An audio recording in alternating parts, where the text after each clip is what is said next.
अनिल कुमार ने कंबल बांटे हैं यहाँ जरूरतमंदों को। रालोद के विधायक यहाँ मौजूद जिस वक्त थे, प्रशासनिक अधिकारी भी यहाँ मौजूद रहे। उत्तर प्रदेश के मुजफ्फरनगर से एक ये अच्छी खबर है सामने जो आई है, जहां ठंड से ठंड के बढ़ते कहर को देखते हुए कैबिनेट मंत्री और पुरकाजी रालोद विधायक अनिल कुमार विधानसभा के 43 गांव में गरीब परिवारों को कंबल बांट रहे थे।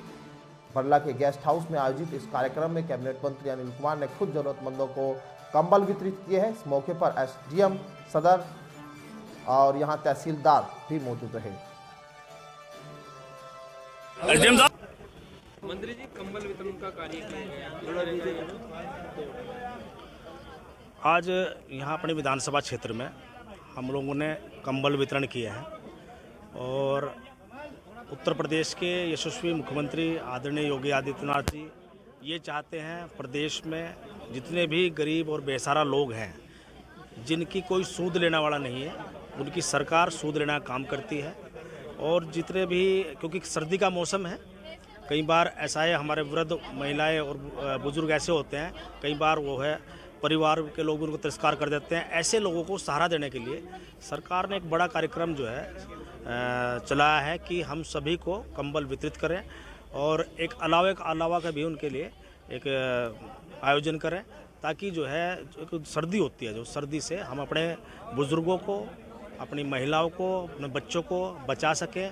हमारे बच्चे इस देश का भविष्य हैं और बुज़ुर्गों का आशीर्वाद समाज के लोगों को बहुत ज़रूरी होता है, तो हमें उनको सेव करना बहुत ज़रूरी है। मंत्री जी, सरकार जो है गरीबों के लिए बड़ी बड़ी योजनाएं चला रही है, जीरो टॉलरेंस की नीति पर काम हो रहा है। वहीं मुजफ्फरनगर में सिंचाई विभाग में बड़ा घोटाला हुआ है।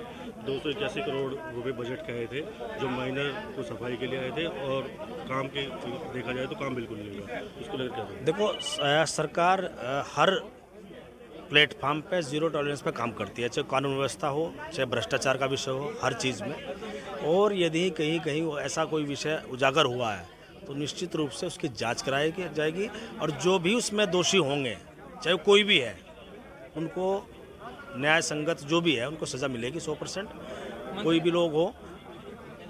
मंत्री जी, अमित शाह के बयान पर सियासी विवाद खड़ा हो चुका है, क्या कहेंगे अम्बेडकर जी पर जो विवाद? आपकी पार्टी के प्रवक्ता भी अमित शाह को कह चुके हैं कि वो माफी मांगे। देखो, ऐसा है ना, जो आदरणीय गृह मंत्री जी ने जो बयान दिया है,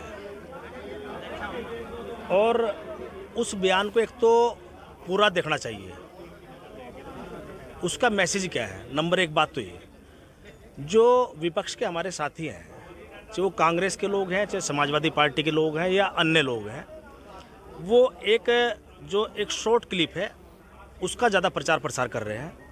लेकिन अगर हम सवाल करें उन लोगों से, जब देश की जनता ने उनको सत्ता में लाने का काम किया था, उन लोगों ने क्या काम किए। हम पहले कांग्रेस की बात करते हैं।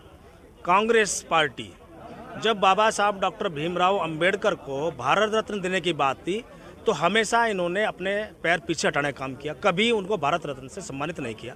जब उन्होंने देश के संविधान को बनाने में उनका बड़ा योगदान है, उनको संविधान निर्माता कहा जाता है, एक संविधान निर्माता का आपने जो है भारत रत्न के रूप में कभी सम्मान नहीं किया। जब संविधान सभा गठित हुई थी, जब इस देश का संविधान बना था, तो उसके लिए सदस्य होना जरूरी था। जब बाबा साहब एक सीट से चुनाव लड़ते हैं, तो इन्हीं कांग्रेस के लोगों ने बाबा साहब के जो पीए थे कजलोरकर, उनको चुनाव लड़ाकर उनको जिताने का काम किया, इनको हराया था। तो ये बाबा साहब के हितैषी कैसे हो सकते हैं। दूसरा समाजवादी पार्टी की बात कर लें। समाजवादी पार्टी बड़ी बड़ी बातें कर रही है। जब समाजवादी पार्टी की सरकार थी 2012 से लेकर 17 तक, तब इन्होंने क्या किया, जितने भी स्मारक बहुजन समाज पार्टी की सरकार में उस समय बने थे, और उसके बाद समाजवादी पार्टी की सरकार आई थी। समाजवादी पार्टी की सरकार ने सबसे पहले हथौड़ा उन्हीं स्मारकों पर चलाने का काम किया जो डॉक्टर अंबेडकर के स्मारक थे, और ये कहा था कि ये तो पैसे की बर्बादी है। तो ये आज बाबा साहब के अंबेडकर के अनुयायी हो गए। जब रिजर्वेशन इन प्रमोशन का बिल आया था, तब उसको बिल को फड़वाने का काम संसद में समाजवादी पार्टी के लोगों ने किया था। तो ये जो है सिर्फ राजनीति कर रहे हैं, बाबा साहब के नाम लेकर वोट साधना चाहते हैं। लेकिन मैं जानता हूं, मैं उस समाज से आता हूं। हमारा जो समाज है बुद्धिजीवी समाज है, हर स्थिति परिस्थिति को समझता है, कौन क्या कर रहा है। और आज मोदी सरकार ने तो अनेकों स्थान जहां बाबा साहब का जन्म हुआ, जहां उनका परिनिर्वाण हुआ, जहां उन्होंने पढ़ाई लिखाई की, उनका जीर्णोद्धार करने का काम भी मोदी सरकार ने किया। तो बहुत सारी बातें हैं, ये बेकार की बातें लोग करते हैं। क्या कहेंगे कि जो विपक्ष है वो दलितों का हिमायती बनने की होड़ लगी है विपक्ष में? हिमायती बनने की होड़ लगी, लेकिन ये हिमायती बन नहीं पाएंगे। इनके जो कुकृत्य हैं, जो इन्होंने काम किए हैं। एक शब्द उस पर भी तो बोल दो। आपके प्रदेश प्रवक्ता कह रहे हैं अमित शाह माफी मांगे।